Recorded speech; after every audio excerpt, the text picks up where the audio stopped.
how to reset your Renault Megane RS.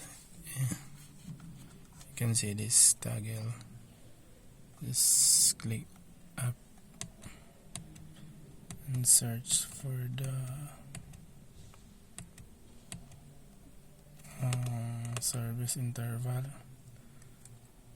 then long press OK, and just wait until it will change. See, just keep pressing long press, yeah, until it will change.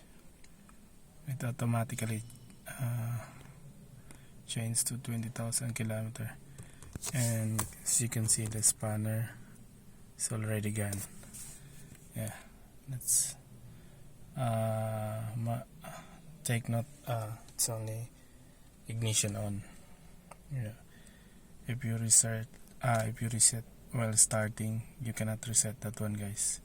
Must be ignition on only. That's all. Thank you.